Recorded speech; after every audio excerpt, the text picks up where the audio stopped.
Right now, okay, apparently I'm streaming. Now, okay, I'm just gonna open up LinkedIn and make sure we've actually got video. Okay, I think we might be, oh, really unclear whether we're live or not yet. Well, we'll find out.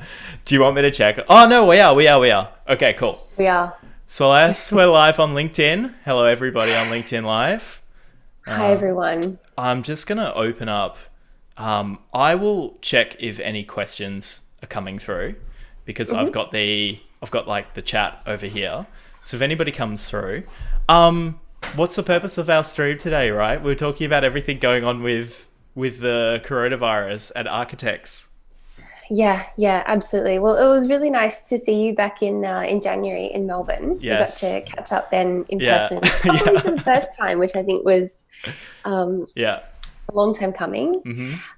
And we had this idea to talk about what architects can do to make their media better. And I think now's a good time to do that, particularly in light of coronavirus sort of taking over the world. Yeah, I know. It's tough. Like, what are you seeing at the moment going on, like with your clients and stuff like that at I Bowerbird? think Yeah, so I run Bowerbird here in the Mm. UK. We're part of a very broadly spread team. We all work remotely. Um, we're actually not seeing too much change. I think a lot of people are coming to us with questions, which I think is very natural and I Mm. think is actually a really good thing. Mm. I think it's a great time for people to reassess what they're doing. Um, and a lot of people are starting to think about how they can be a little more creative with sharing stories if they're not actually working collaboratively together and being able to share that process. What are you Mm. finding? Mm. Well, it's so hard to know with something like this. Like, I've only been talking. I've had a few clients calling me over the last couple of weeks, but I've been having my regular consulting meetings with most of my clients, and it's a real mixed bag at the moment. Like, there are some clients that are really, really worried. I think they're reading quite a lot of headlines. Nothing's necessarily happened to them yet, but they're just expecting the worst, right?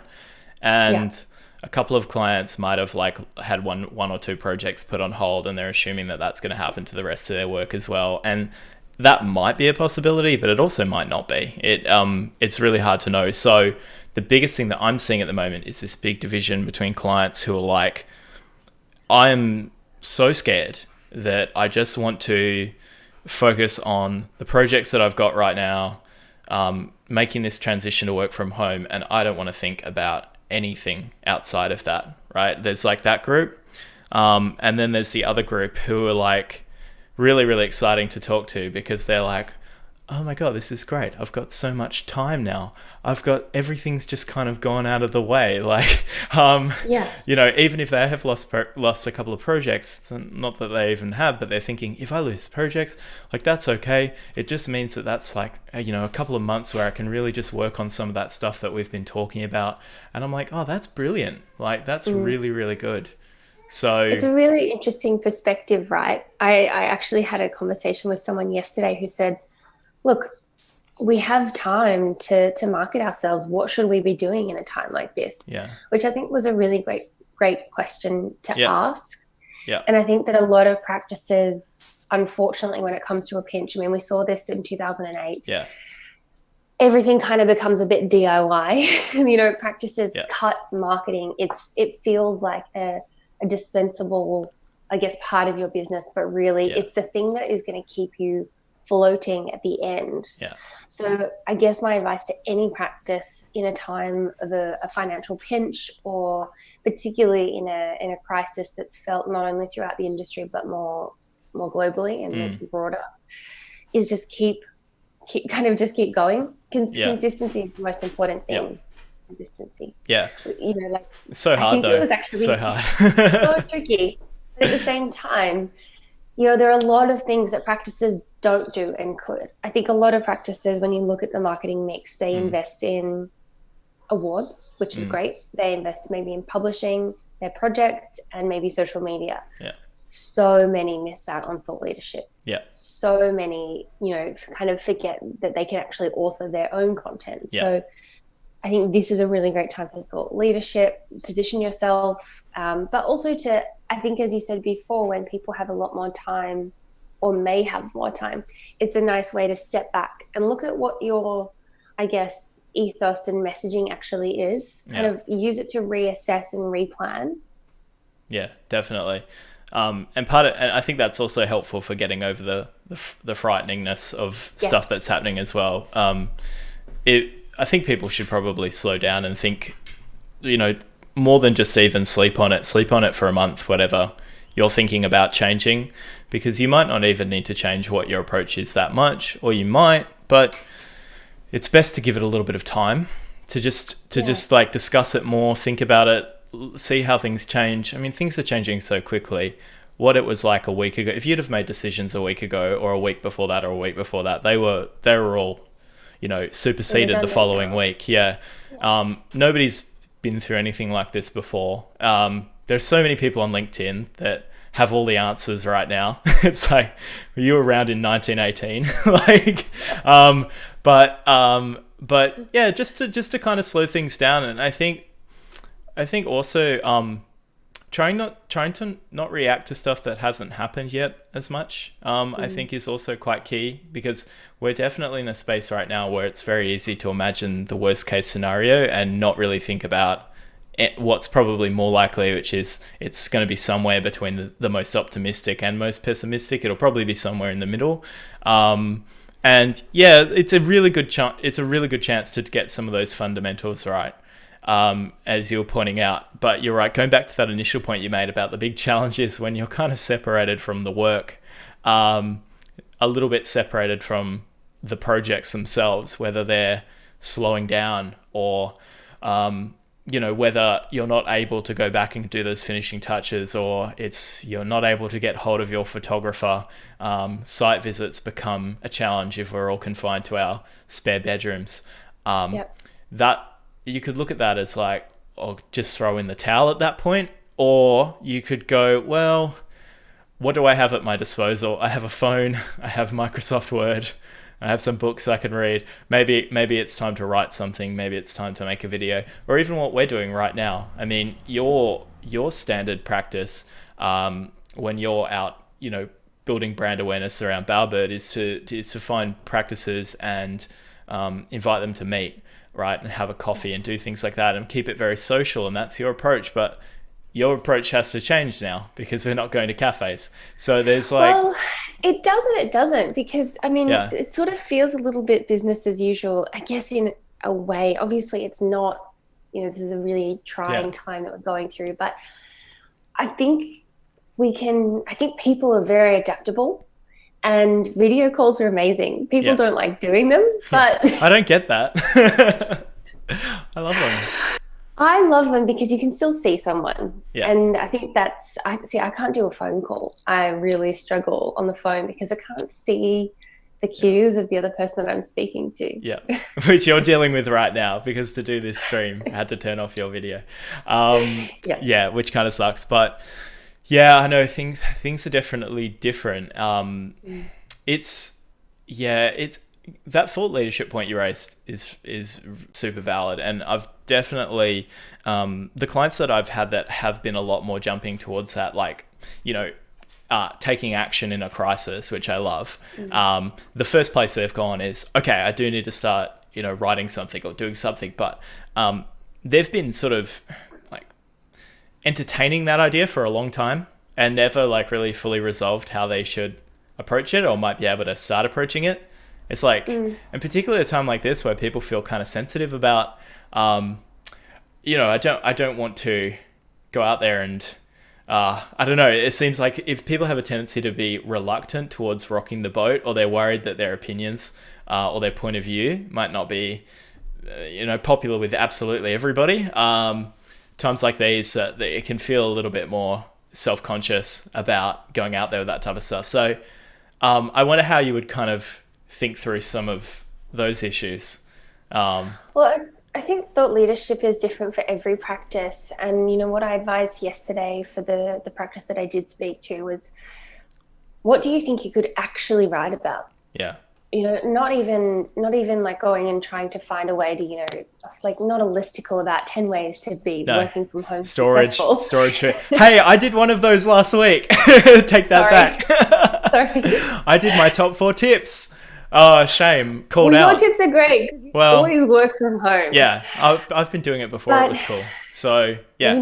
exactly. Yeah. You've been here. You've been I've prepared. been in the work from home trenches for 4 years now, so my tips are great. But Yeah. yeah, you're right. I don't think that thought leadership is like, 7 things you need to think about for storage in your kitchen, right? Like very, I think something that I've realized, and almost relating back to that comment I made about people on LinkedIn at the moment, is that you don't really need to try to persuade people into things that hard, or push them on how good you are and all that kind of stuff.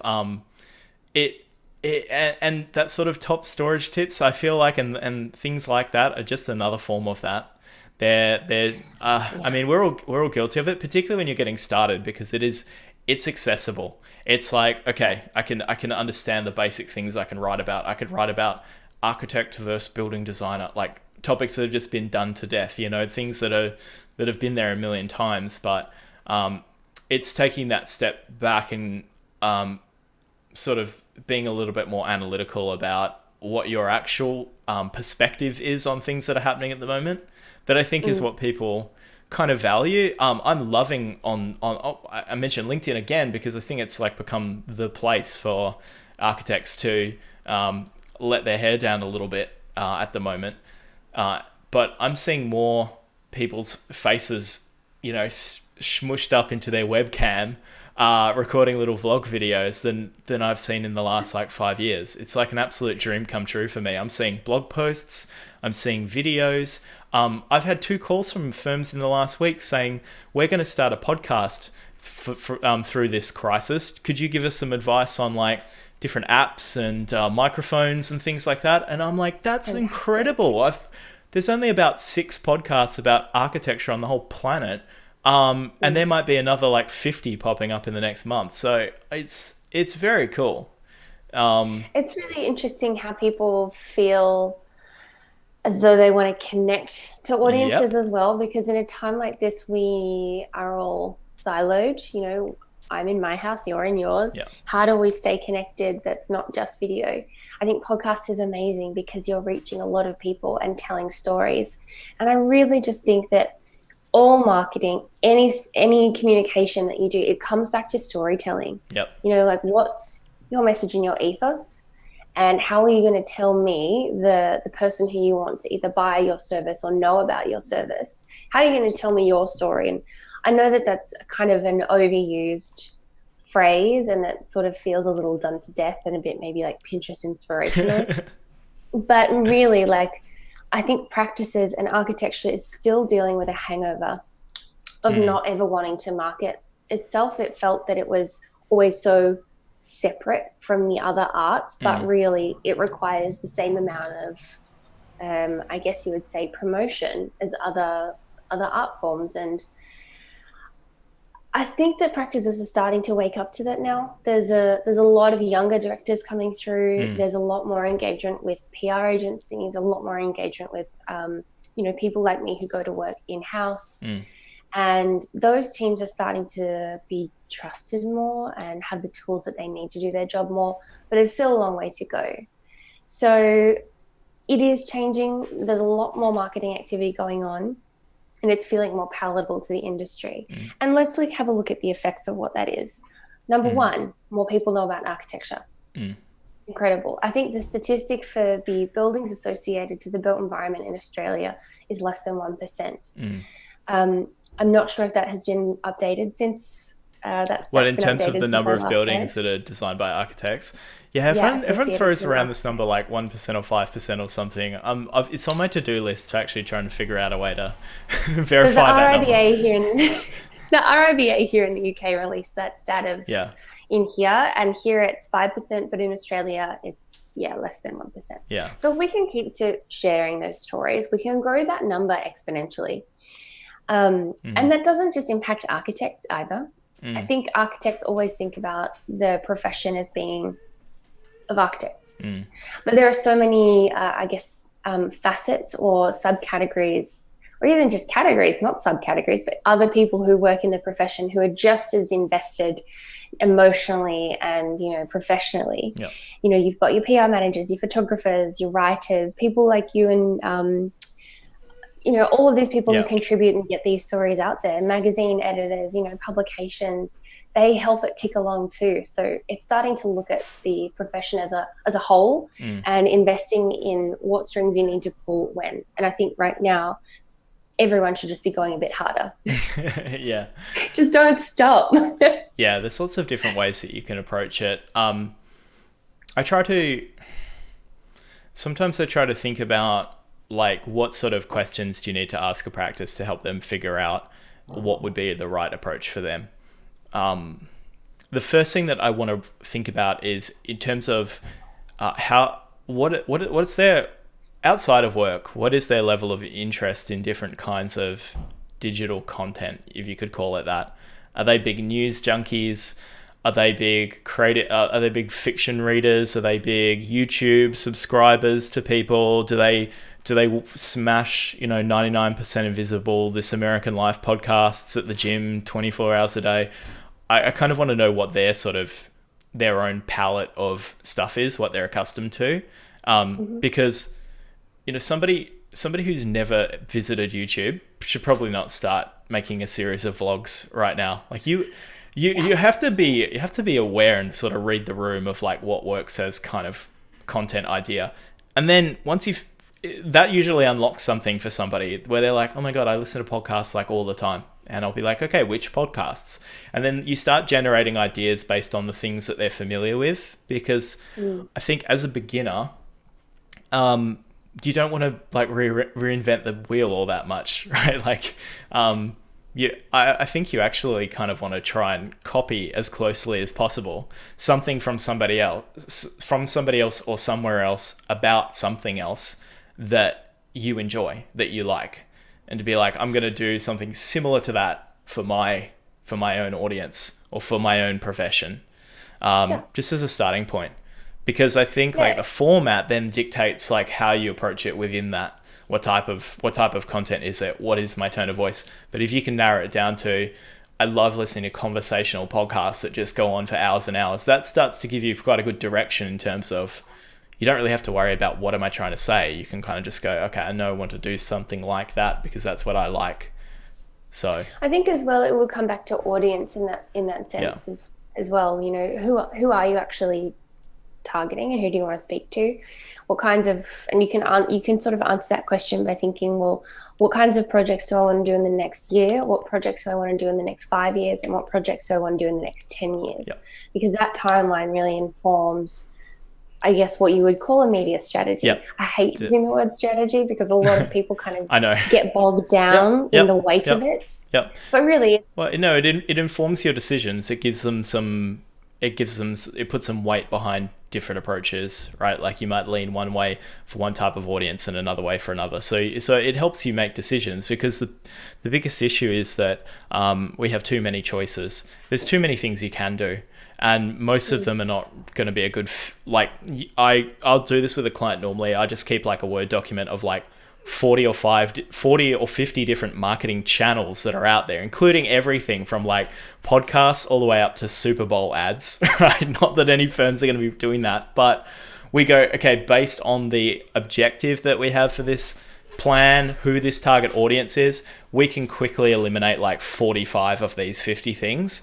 Leaves about 5 things that are probably going to be relevant for this group. And then we start thinking about like, how do we kind of make it a custom approach in terms of what we're doing? So you can do much the same thing. You can go like, let's start all the things I could possibly do, and then put some filters on to start working out what's appropriate, what has a high probability of working. But I think like a lot of architects are going to, I think at this point, it ultimately has to come down to video, writing, or audio. And when I say audio, I just mean podcasts. So you're either going to be making videos of some kind, writing something of some kind, or doing podcasts. So it really, within the confines of that, like it's, kind of pick your favorite flavor, really. But yeah, the target audience is an element. I generally find that like when I ask a client like who's your target, like who's your ideal client, they basically just describe themselves, right? So they tell me like this, like, but a richer version of themselves, right? Is generally the idea. Somebody like me, who thinks like me, who believes in the things that I believe, but has like 3 times the income is essentially like the answer I get back. So that like-mindedness is like fundamental to the whole thing. Now, like this is most architects, they're not thinking as maybe you could say entrepreneurially about defining their target market. Like, oh, that's a hot market. There's so much that market is so lucrative. They're not thinking in terms of lucrativeness of different segments of the market. They're going, which group of people or type of person it is most personally fulfilling and provides the best creative opportunity for me and my team to do our best work, which ultimately makes us happy. And we see that as being that leverage that can get us bigger opportunities, higher profile, better reputation, that kind of thing. So the like-mindedness is like the main factor I kind of go for. And the thing about the content marketing is that it draws in like-minded clients like a super magnet, in a way that broadcasting out doesn't always do. I mean, there's a place and a time for broadcasting out, particularly in architecture, particularly using the media, upgrading your photography, using video to create people that desire what you do, that desire your projects, that think they're amazing or inspired by them. But then behind the scenes, that second layer, I think it's about going like, okay, you'll love this content if you're a person like me, and if you're not a person like, if you don't fit my sense of what an ideal client is, then like you're gonna not enjoy this content. And it sort of helps to sort people in and out in a really useful way. Absolutely. There's this kind of oldish, well, it's not old, but it's a bit less used now, saying of your vibe attracts your tribe. And I do think it rings true. There's also some interesting cultural connotations with tribe, if you're not from a tribe, so use your own discretion. But it does ring true in its sentiment. And I think it's really important to share the stories of the work that you want more of. And those stories don't necessarily have to mean the work. It can also be about the personal relationship with the client or the personal relationship with the builder. I spoke to a practice here, Neil DeShaker Architects, and he's telling me that he's never had a fight with his builder. They get on so well. They've done, I think it was 7 projects together, and everything has gone seamlessly just because they understand each other on a human level. Not just contractor, architect. And I think that's a really interesting, story to draw on, and would attract a lot of people who want a really seamless experience when doing their own extension or home. So, exactly. Like if an architect wants to demonstrate that they value... Sorry, my robot vacuum cleaner has started coming in and attacking me. I might have to... Cool. Sorry, very pre-recession, owning a robot vacuum cleaner. So like a lot of architects will, really focus on putting very like client-driven copy on their website. Like, the relationships are so important. We love to reflect your vision back at you and all this kind of stuff. But that doesn't really wash with people that much. But I think that it not necessarily, and not in every case. Whereas when you compare it to something like using storytelling that you're talking about to talk about that relationship that's built, I think that's just showing it, not talking about it, right? And it's putting that proof in the pudding can be really, really cool. So there's definitely there's so many different avenues. So content marketing and sort of, man, you had to use the word strategy. I had to use the word thought leadership. Thought leadership does feel a little icky. It feels a little corporate, but I think if you can get past that and write articles, short articles, pitch them into your architectural press, pitch them out to your kind of public press as well. I mean, don't just always look into, your own channels as the abilities, like the ways that you can get published. Yeah. And like we both depend on it. like it works. Like, I had crazily in the midst of all of this, I met with a new client yesterday who was just starting working with me this week, and they were reading my stuff online because it's niched enough that when you put in like architecture marketing, frankly, that's a cottage industry if ever there was one. There's not that many people in this space. So I turn up and they read some of my stuff and they subscribe to some of my emails, and then we connect on LinkedIn and that kind of stuff. And then I get invited to give a webinar that they see an email from the New Zealand Institute saying, Dave Sharp's giving this webinar, things connect. We don't even have the webinar. It's cancelled because of the virus. Can't believe we're cancelling webinars. But they're like, well, that's, proof in the pudding that this stuff works. And they were coming along going, we have never, ever been able to connect with somebody like that in our practice, we want to figure out what we can do that will allow that same thing that brought us to you to bring people that we want to work with to us. Right. So, I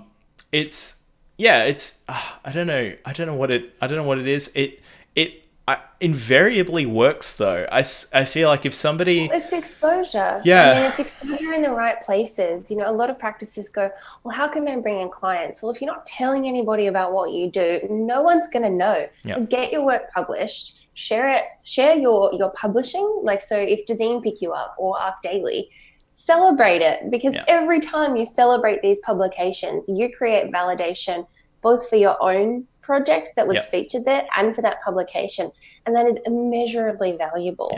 Every time that somebody looks you up, just in the way that this practice who you've engaged with Googled Archie marketing, all these articles come up that either you've authored or have been written about you, and immediately that creates validation. So many practices still say to me, oh, but we get our work through word of mouth. What do you think everyone does now when they hear about a service or a brand? They Google it. We seek validation for the things we're thinking about engaging with because we have so much choice. Yep, I know. So word of mouth it's 2.0. It's future word of mouth. You need to be absolutely. That's such a good point. I get a lot of firms coming to me because their word of mouth has stopped working. And it's like, why, right? Like, they're still doing a good job. They're still being nice to their clients. But what's happening over time is that exactly that phenomenon that you described, when people used to look them up and feel like this looks like a good practice. And now in 2019, people put their name into Google and it's like their website hasn't been updated since 2006. Nothing else comes up in search results. The pictures of their projects are like 50 pixels by 50 pixels and were shot on like a digital camera from 15 years ago. Like, it's just one thing after another, but it's not just the look. I'm making kind of poking fun at the look and the feel of the whole thing, how kind of, easily you can sort of lose track of how that stuff looks. But putting all of that aside, it's just that trust factor of why can't I find anything about this business on the internet? I don't see anything about them. I don't even know if they're real, And some of the old school practices go, yeah, that's the way I want to be. That's the way we want it. Yeah. Call me. I want the clients who are going to call me. And that's fine as long as that's bringing in work for you. But when that begins to stop, it's really important to reevaluate your it's tough. I mean, it's probably not the most I think it is related to this time, because I wouldn't say the stuff that we're talking about is irrelevant for the current moment, because this is the sort of stuff that people might have an opportunity to finally, fix over the next couple of months or few months or however long that they're kind of have a little bit extra time to think about this stuff. So those are some of the areas, but it's really just like I guess like a bit of a mindset shift, I think, which it might, like, I hate to say it, but it might take the market knocking you around a little bit to maybe force that kind of shift. I know that's like super brutal, but there has been a long time where a lot of firms have felt like there is absolutely no need to make the kind of common sense improvements to their marketing that every single company in the entire economy is thinking about. They feel like totally immune to it. I don't need to do any of that stuff. And there might be a little bit of a wake-up call for some firms coming through this and out of it that, there's probably a really good reason to have done this stuff, or done some of it. I know that's like a little bit harsh, but there's a few firms that are in that bucket. Generally speaking, most people are very, very switched on about this stuff. And they're then thinking about, what do I do beyond those basics, right? Which is usually the point where most people approach us for advice or help or whatever, just somebody to speak to about it, to give them a second opinion. It's, all right, I know all the basic things I'm supposed to pay attention to, but now how can I either accomplish more with the time and money that I have, which is where they come to like Bowerbird to help with like publishing. All of a sudden you can go from like being like, you're like one person who's doing the work of like 10 PR people in terms of like, scaling up your outreach in this incredible way, or coming to me and going like, what are some of the other things that the 20% of things that we're doing that could be 80% of the results going forward, which is, a big part of it as well. So, but in terms of, I guess, the kind of the current situation, what are some of the other things that we want to think about? Going through right now?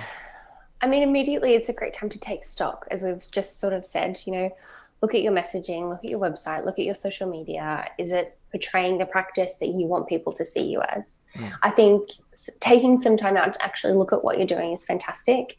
And then maybe either reallocating your marketing budget into different areas, or considering how you could be making the most use of any services that you use. So I know a lot of small studios use platforms like Bowerbird because it has, as you say, like a lot of reach. A lot of medium-sized studios tend to write their own content and share that within their own channels. So it's owned media, so it's on their own website or on their social media. And a lot of larger practices, honestly, are kind of continuing business as usual because they have the systems in place to get published, to, run competitions, to do bids, whatever that may be.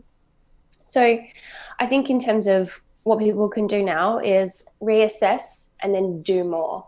Like, now is the time where everyone who is not a smart practice is going to cut all their marketing and leave the road completely clear for you.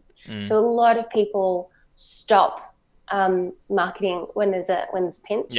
And what that does is it frees up the AdWords, it frees up the, I guess, opportunity to get into magazines, and it frees up basically a whole portion of an audience who's looking for architectural content, because now more than ever people are reading and they're online. So I think that's a really easy blanket sort of statement to make. Assess what you're doing and then do it better.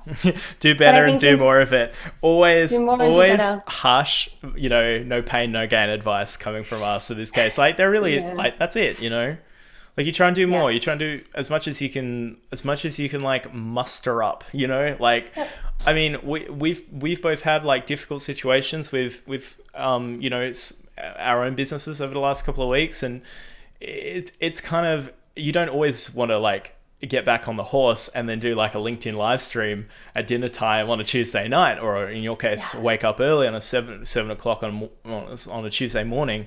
But you just got to keep on doing it and think of different things you can do. Like, I'm thinking this, I haven't touched my podcast for a long time, like at least 12 months, but because I had a lineup of 10 to 15 different architects that I really wanted to speak to, and I was back and forth, and they're so busy, so preoccupied.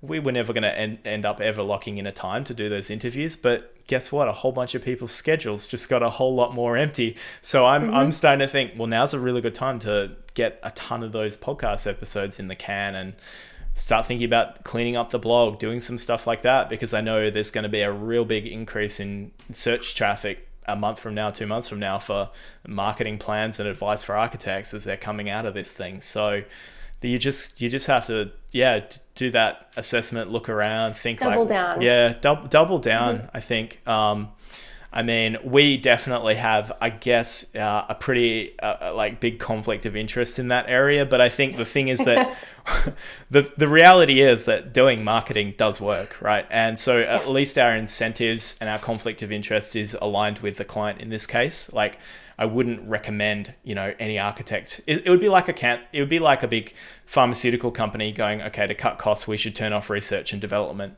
In the short term, might save you a couple of bucks. But I had a client put it to me really well last week when I was going, oh my God, the recession's starting. It was nice knowing you. And they were like, please, like we're going to cut staff lunches before, before we come for the marketing budget. And I'm like, great, that's awesome. I'm sure they're not having staff lunches now, so we'll see what happens. But but yeah, so it's an interesting situation. I also think like something that kind of comes back to what we were talking about earlier. There will be people who will be still taking action right now and hiring architects. Like, well, there's no need to be totally pessimistic about it. Like, we look at the newspaper and we see everybody at Bondi Beach, and we can't possibly calculate how people in this are still out there enjoying their life. But the reality is, there are absolutely tons of people who carry on like nothing has changed, no matter what's happening. And there will be people like that. There will also be people that are just so comfortable, they're not worried about their job security, and those will be clients as well. But then there's the other group of people, the people who are in a little bit more of a precarious situation or are a little bit more scared of what's happening. And then they probably aren't going to want to do business right away. But that demand is still pent up. They still ultimately want to live in a better home. They still ultimately want to live in an architect designed home if that's their preference. And they're going to be spending the next 2, 3, 4, 5, 6 months following architects on Instagram, researching, reading blog posts, YouTube. Prior to all of this happening, those people might have made their decisions a lot more impulsively. It might have been, I need an architect, and then 3 weeks later they were meeting an architect, right? Because people tend to act on their wants pretty quickly. But in this situation, they may not actually be able to act on those wants. So that creates this big window of opportunity for architects to build that relationship with people. You don't have to try and jump into that like little 1 week window of opportunity where you have the possibility to turn up on the radar of somebody who could be looking for an architect. So it's created a much better situation for brands that are focused on more like long-term marketing, building that longer lasting relationship with somebody. And then ultimately having them work with you because they freaking love everything about your practice, which is kind of like the dream client in a way. And now you've got like a really good time to do that, but it's going to be a long process. It's going to be interesting. Yeah, I think things will turn around though. And yeah, as you say, nothing's actually happened yet. No.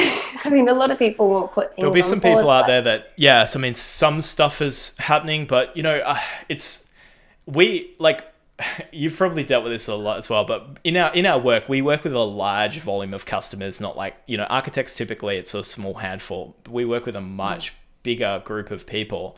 I work with 43 clients at the moment. That's my like roster of architecture firms. So on a month-to-month basis, I'm used to a couple of clients or a few clients emailing me and saying we need to put things on hold because they're going away or something's changing at their work or they're having a second kid or something's happening that puts them on hiatus for a period of time.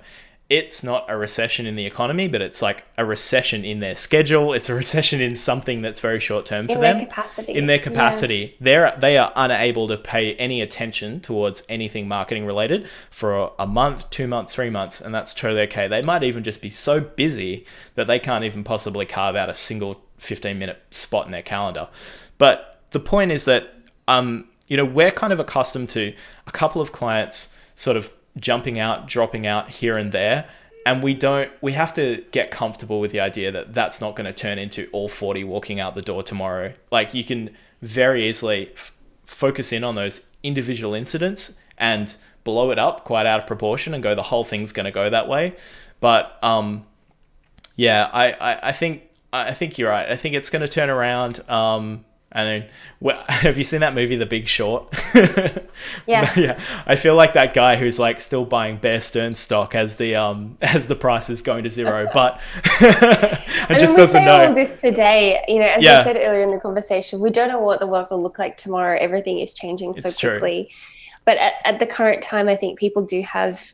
I mean, you can view this either as a crisis or an opportunity, and I think that when you look at this as an opportunity to just reset or refocus yourself and your practice and the work that you're doing and the work that you want to do, I think that will inform some really good business choices going forward and actually set you up for doing much better on the other side of Yeah, this. absolutely. And try to gather data that's not coming from like the ABC homepage as well, like or Yeah. like the news. Like today, I looked at a bunch of different things that made me feel a little bit more confident. I looked at Google Trends over the last 30 days for architect-related search queries. They are higher than they were at the start of January, even today and yesterday, and the day before that. They are significantly higher right now than they were during Christmas. I started looking at client Google Analytics accounts, some big firms, some small firms. A lot of those firms are up 20% month over month. Like there's things like that. We look at domain property auctions on the weekend and we see that the clearance rate is up above last year. Almost $1 billion of real estate changed hands in Australia on Saturday at auction. Like there is still a lot of positivity going on. We are going to see some like really bad things come through, but it can be, it can be also useful to just for firms to, as part of that process of taking stock, like now would be a really good time to open your Google Analytics. You might be terrified when you go like, oh my God, why do we only have like 80 people a month? But check last month, make sure you didn't go from like 800 to 80. You probably went from like 60 to 80 or something like that. But have a look at that. Like have a look at what's going on with your Instagram insights. Like start to develop, if you're feeling overwhelmed of like, I don't know what's happening, but all I'm doing is looking at what's going on outside and it's freaking me out, and you're not looking at like, what is your stuff doing? Like you can get really lost in that. So yeah. Is there anything that, you were mentioning to me the other day when we spoke that you guys are getting absolutely lit up with journalists at the moment looking for projects. Yeah. I was fascinated. I've been telling everybody that. So like a bit of insider trading, but you can tell everybody now. Well, we've had a lot of journalist requests in the last couple of days. I think a couple of factors are contributing to that. One is no one's actually working with colleagues. So the information exchange of, did you see this practice on Instagram has gone. Yeah. Things are being shared digitally, but a lot of publications are looking for work from home content. We have a lot of residential content on Bowerbird. So that's a very easy source for like high quality projects for publications. I think that's one factor. And then I think as well, right now people are trying to figure out how they might weather a recession, and any freelance writers or communications consultants are jumping in and pitching projects in. People are looking to make some extra money. Yeah. A lot more being pitched into publications now, which is a great thing because it's getting more architecture out into the world, and that's what we really want to see. We want more architectural projects published in public-facing magazines and titles. So not just in your industry and trade press. We want to look to see these kinds of publications featured in really niche press, like maybe an Association of School Principals newsletter, because every time they talk about a school and design, next grant this principal gets, they're going to engage an architect, or at least think about that. So we're trying to get architecture into the, mainstream conversation and insert that as a process in every project that people don't know about that, but they soon will. Yeah. So a couple of factors there. And I think we're also seeing a lot of registrations from practices coming from different areas because they know they need to do something in this time. So for me, that's really, really positive, and I'm really glad to be able to see that. Yeah. I think that our service is cheap, and it's really helpful. Yeah. It's quite affordable for studios, so it's something easy to do now that has really great returns. Yeah, I mean, like architects don't. I generally find like don't actually. I know it sounds obvious, but don't really spend enough on things that in their marketing that they are like really leveraging that could do something. They tend to let money go into places where they didn't really think about the fact that they were spending that in the first place. And what I mean by that is hundreds and hundreds of dollars on awards entries that they're 70% sure that they're not going to win. Massive amounts of money on copywriting, which I'm not going to be critical of, but like for those award submissions, we're talking, I regularly see firms that have spent over $10,000 a year on entering competitions, and and these are firms that might have between like $100,000 and $150,000 a year in revenue, so they've spent almost 10% of their annual turnover on competition entries, right? So there's sometimes, but you ask them, what do you guys spend on marketing? And they say nothing, right? And so I think there's an evaluation, particularly because every single person is looking at the what's my cash flow right now. They're calling their bookkeeper for the first time in 8 months. They're opening their Xero account for the first time in 3 months. And they're going, what am I actually spending money on here? And that's a really good time to go through and realize, holy shit, I've been spending this much on this or this much on that. We don't want to call out any individual things, although I called out awards, which is a bit unfair, but there's other things that people spend money on that they've been doing perennially year after year after year and not seeing any results from. And now's a good time to switch it up and try something new. So I don't think it's like take all that money and go, okay, what am I going to spend that on? Nothing. I'm just going to leave that in the bank account. That could be a good idea. I'm not a financial advisor, but what you want to do is at least see if there's some amount that you can put into some very small, inexpensive things. Because I think you and I are both people who don't recommend architects really spend vast sums of money on any given thing in their marketing. It's always small stuff. Experiments that you can do with a couple $100, like try Google Ads for the first time, just so that you can learn that experience and see what it does. Try Bowerbird, give that a go, see how you go, put some projects up there, see what kind of response you get. There's a wide array of stuff that you can do in a very inexpensive way compared to some big chunky expensive items that I think architects have been paying quite a lot for. So I think on that's a very good point, and I'm going to come back to what we were talking about the other day, which is a sticky point for us, I know. And I will not name names, but I think directories. Yeah, we won't name any directories, but there are some directories that Celeste does not like. It's not that I don't like; it's that I just question the efficacy of them. Yep. So I think that directories are really important, but they can be really expensive. And if you're getting, requests come through of where's that lampshade from, that's probably not worth. Now we all know which directory we're talking about, which probably makes your point, right? Well, I think it's a really interesting point to make. Of again, just go back and assess. Do you need to be spending money there at the moment? Do you think your potential clients are actually looking for you there, or are you just reaching a wide array of people and not necessarily the right person? Yeah, exactly. That's in a place that you have no control over whatsoever. Literally no control. Yeah, the more you pay, the higher you pop up. Yeah. And I personally that doesn't agree with my compass. Yeah. For me, if a publication or a directory or a platform is going to engage with architecture, it needs to at least give back to the community in some way and give some extra value. Yeah. And a lot of them don't. Yeah. Yeah, so like the reason when we spoke about it the other day, I was like, I don't necessarily agree that directory is necessarily a bad choice for every architect. I think there are some architects that it would be a good choice for, just as I think that focusing on publications would not be a good choice for some architects, right? So there's always this there's a lot of variety out there, but I sort of put that directory in the category of things that people do when they're not sure what to do. And it becomes kind of like a really expensive insurance policy for your own uncertainty, right? Like it's like, I don't know what to do. I don't really feel confident in any direction. I don't have a plan, but these look like available options.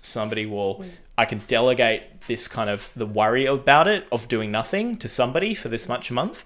And so I think there's just that kind of, it might be a good time to remove some of these things. And when I posted my sort of top 3 work from home tips the other day, which he absolutely grilled me for, but that's totally fine. Tip number 3 was you're going to have an absolute ton of time. Like you have to get comfortable with the fact that you're going to have so much time on your hands working from home, generally, unless you have a crazy dog running around or you've got the kids or you've got that stuff. Like obviously not everyone's going to have loads of time. Yeah, but in general, I'm a big believer that whatever took you 10 hours in the office will take you 6 at home. So that you're going to have 4 extra hours somewhere, right? And I think a part of that also is, I know this sounds super LinkedIn thought leadery, but learn some new stuff. Like learn how to use some different things. Like now is a really good time to not sign up for an Instagram stories course for $1,400, but go on YouTube and just put in Instagram stories and watch some free videos. Yeah. Go learn some stuff about media kits. Go learn some stuff about marketing plans. If you spend an afternoon deep diving into some really small part of like the general area of marketing or communications, you'll probably come out of that afternoon knowing more than I do about it, and probably more than Celeste. I'm not going to make that claim, but I'm going to say, like, if you spend a whole day if you spend a whole afternoon watching YouTube videos on like building a client persona, you will be teaching me stuff about that by that afternoon. Like, I've got the experience in terms of seeing it applied in so many ways, but in terms of at least developing that confidence around it, there's so much you can learn for free right now.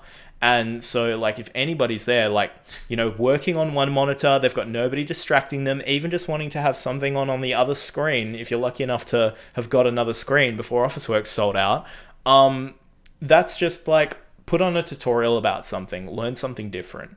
Because then I think once it's like that, it's called that Dunning-Kruger effect of when you start off at something, you don't know the things that you don't know.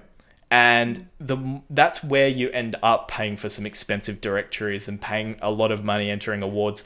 It's when you don't see or aren't aware of all the incredible other things that are out there, all the possibilities of stuff that you could be doing that maybe no one else is doing, or maybe would be such a good fit for your practice.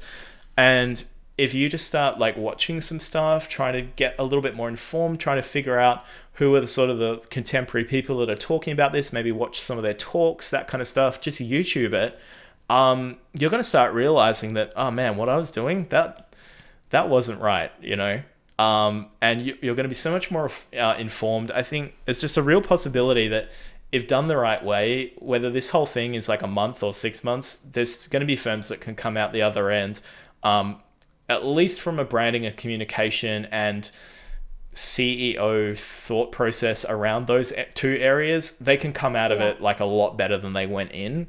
And that might not even be a solo effort for a director. That can be a team effort. Like, you guys are all on Slack now. You might create the like marketing inspo / research Slack group, invite a couple of people who have some sort of underlying interest in your practice, and you guys might just start finding videos and sharing videos with each other and start watching some stuff, sharing some blog posts. If you're not already doing that, try to make it like a team thing as well, because it might just be something other than increasing that communication is so important right now. And it might be just one other thing that's just slightly to put you into a bit of a different headspace, keep you busy, keep you thinking, keep you creative, learning new stuff, right? Which is going to be harder to do now.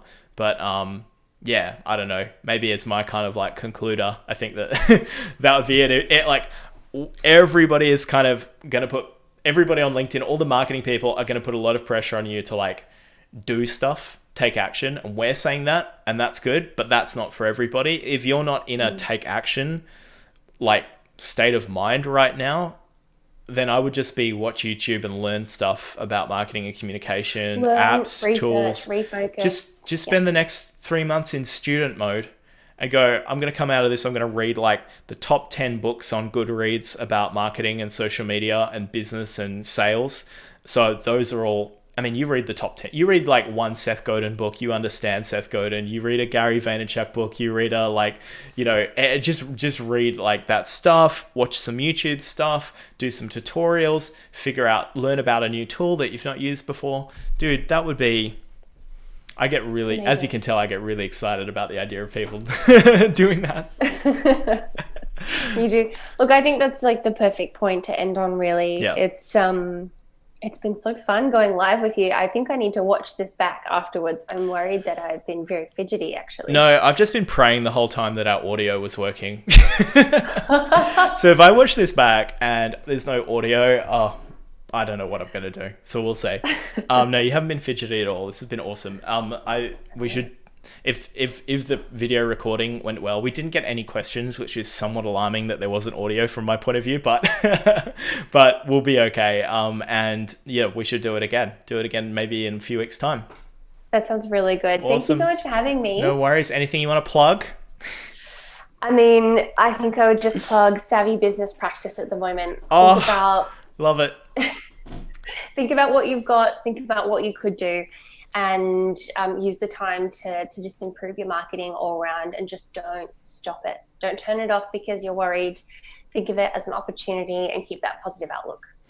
Yeah, cool. And in that similar vein, I'm going to plug vanityprojects.com. That's vanityprojects.com.